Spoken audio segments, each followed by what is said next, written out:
Dan, it comes down to three key issues: jobs, healthcare, and the manufacturing industry right here in Ohio. State Democrats are saying Trump failed to keep some of his key election promises with his first campaign. That doesn't seem to be deterring his supporters, as you can see, hundreds of them waiting to hear the president speak later today.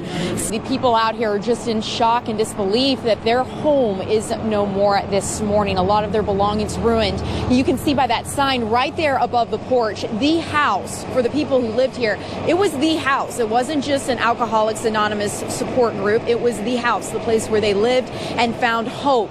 If we turn our attention up to the porch, we see some firefighters still standing here finishing up the cleanup process. They've been shoveling soot and burned furniture outside of that charred window where you can see that smoke was pouring just a little bit ago. Police are looking at whether the two victims could also be the shooters. They're trying to put together a full picture based on the evidence in hand. And I want to show you, we're right here in the parking lot of Ken's Bar, one of the crime scenes that police are looking at. You can see gunfire has sprayed the windshield of this SUV right here. Good morning. I want to give you an update on that accident that we've been tracking for the past hour on I-75. As you can see, things are beginning to clear up. No more red, no more orange, just yellow just yet. And if we take a look at our live camera, it looks like traffic is flowing smoothly right there at I-75 on southbound I-75, where that accident happened at South Avenue. So if you're heading out on southbound I-75 this morning, give yourself a few extra minutes, but you shouldn't face any issues. That's your Contrada Law Firm First Alert Traffic.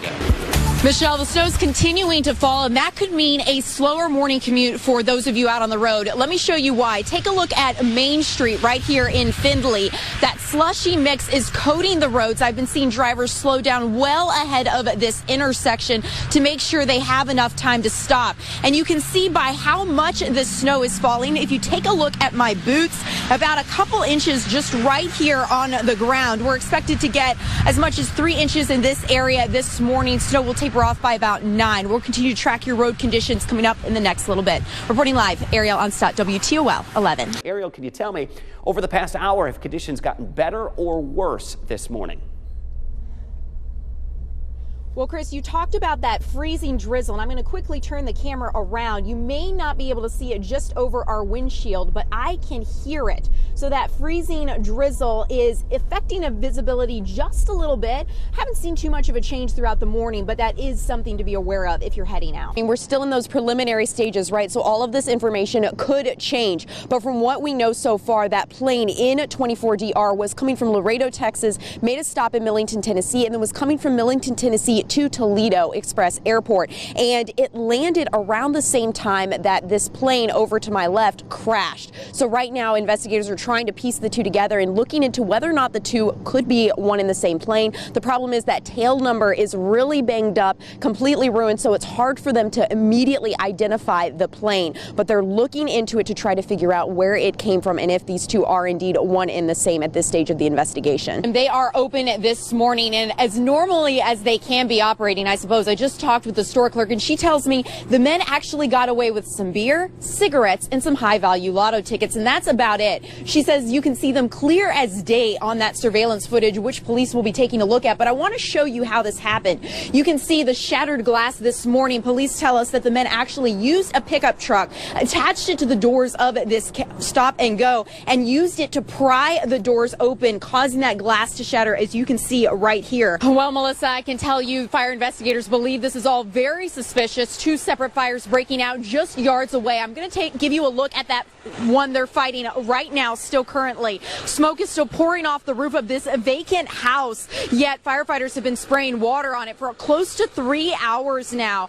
That fire starting just before around 4:30 this morning, and when we arrived, flames were fully engulfing the roof of this house, but as you can see, just smoke remains pouring off. At this point, firefighters are trying to contain the hot spots and make sure there are no problems as to that fire reigniting at any point. And if you take a look just to my right, you can see rubble remains where where this detached garage was. That fire breaking out just before 2:30 this morning. It was fully engulfed when crews pulled up to the scene, burning to the ground. As you can see, rubble is all that is left. Now, that fire threw some electrical wires, so Toledo Edison has been out here this morning investigating that, making sure everything is okay. But neighbors tell us that garage has been on fire 3 times in 2 weeks, finally reduced to the rubble you see here. And if you take a look coming out to where I am standing right here, neighbors tell me a few years ago there was a duplex that used to stand here. So as you can see, neighbors tell me this neighborhood is no stranger to fire. Fire investigators continue to look into how this could have happened. They've been taking pictures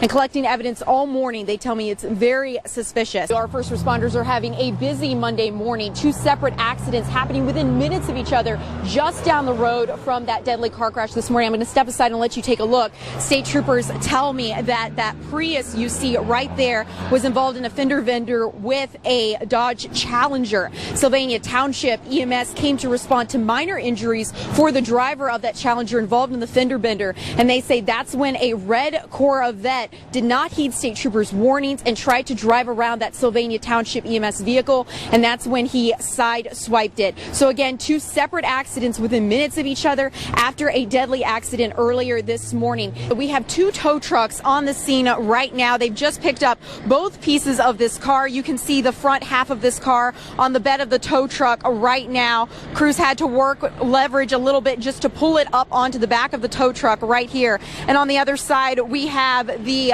back half of that car. 2 tow trucks have pulled away with both pieces of that car. But taking a look at what's left, you can see this park bench toppled over right here. And walking our way back, you see tire tracks and debris lining the grass on the side of this sidewalk. And it's up ahead right here that we find this tree. Take a look at the damage. The tree completely exposed with the bark shaved off and some of it in the grass right here. Let me tell you, Tim, it seems to get more lively with each day. I've been smelling burning rubber as cars whiz past and squeal their tires, car horns honking to show signs of support. One of the reasons they got so lively is because Jeep's second shift just got off and joined the picketers right here on the line. One of them with me this morning is Kentrell. Kentrell, we've been hearing a lot of shouting of different slogans, one of them being UAW, the other one fight, one family. What does that mean to you? Because you don't work for GM, you work for Jeep. Well, one fight, one family means supporting and standing for the same cause. We are here and we represent the middle class America, we're working force, and we would like everyone to know that we're here to support our GM brothers and sisters. Since March, a new bar on Toledo's east side has been taking online heat. Some of the comments on there was they were going to air this place out, which me personally, I didn't know what that meant until it was told to me that they were going to shoot up the place. They said that they were going to burn it down. The controversy comes in a name, Ape Hanger's East Side Saloon. Many on Facebook feel the bar's name is racist, yet the owners say it's all a misunderstanding. Ape Hangers refers to the high custom handlebars of a motorcycle. Avid biker Earl Mack, who rides with the Buffalo Soldiers, agrees. I've been riding since '71. My first motorcycle was a 750 Honda with a 900 Kawasaki kit in it, king and queen seats, and I had 8 handlebars at that time, 2 8-hanger handlebars.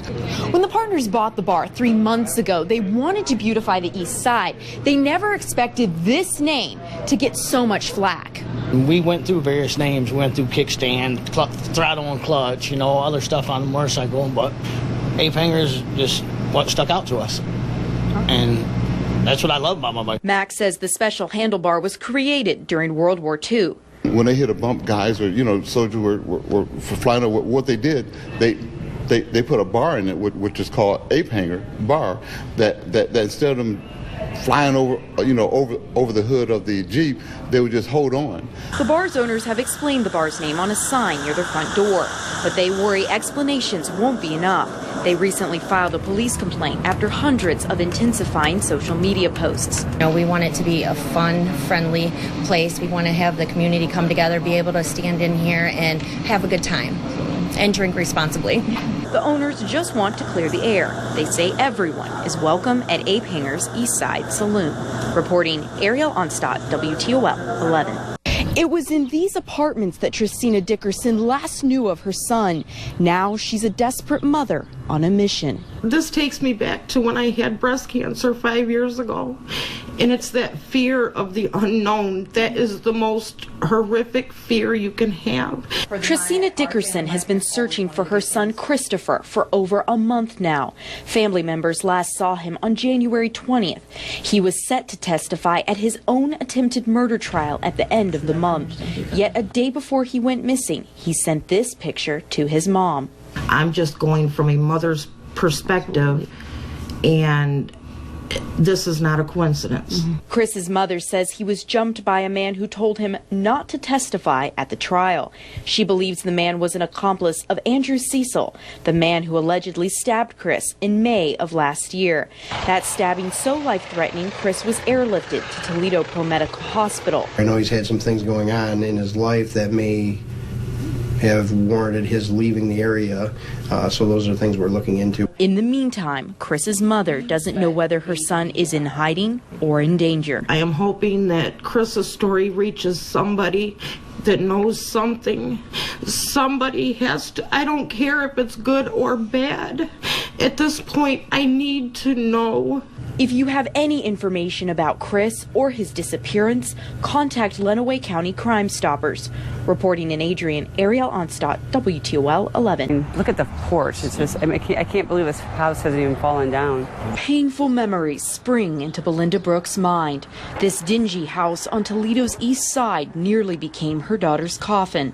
She was probably going to die because she had not used for 6 days, and she probably could overdose, you know. Belinda vividly remembers dropping her daughter just 6 days out of Flower Hospital off at this house. Nicole had promised to go into drug treatment.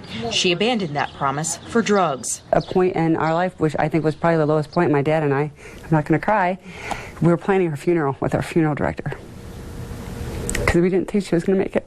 Yeah. Like so many parents plagued by a child's addiction, Belinda says she was an enabler. She unwittingly fueled her daughter's addiction since high school.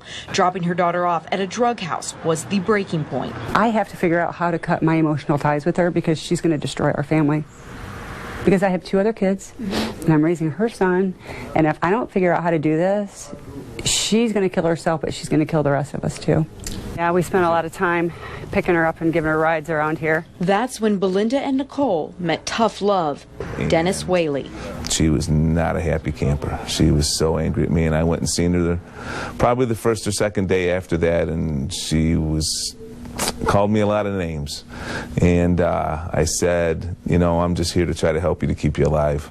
Dennis believed Nicole would be dead from an overdose within a week if she bonded out of jail. He asked a judge to raise her bond by $15,000. She was arrested by the FBI in late 2015. Every time she got arrested and was in jail or court, Dennis would show up. Hey, Nicole, you ready yet? Belinda believes DART Officer Whaley offered her daughter the accountability she needed. She says his dedication to Nicole helped land her in the correctional treatment facility. For the first time, Belinda felt peace. Able to sleep at night and kind of get functional again as a parent, and I didn't have to worry about her. You know, I didn't have to worry about her overdosing or using, because she was here for 5 months. From there, it just blossomed into a friendship that we've continued now for 4 years. Need each other, absolutely. That keeps us grounded. It's that friendship that's helped turn Nicole into a thriving mother for the past 3 years. Belinda feels grateful for Dennis. Not just for what he's done with Nicole, but what he does with all these other kids, all these other family members and these kids and aunts and uncles and even parents. You know, he spends hours upon hours a day helping others. Beyond his dedication, Belinda appreciates a friendship she hopes makes others see recovery is always possible. For Dennis, it's about the lives he's not touching. I wish I could help more people and get more people into treatment and get them fixed. Tough love has forged a forever friendship. Ariyl Onstott, WTOL 11.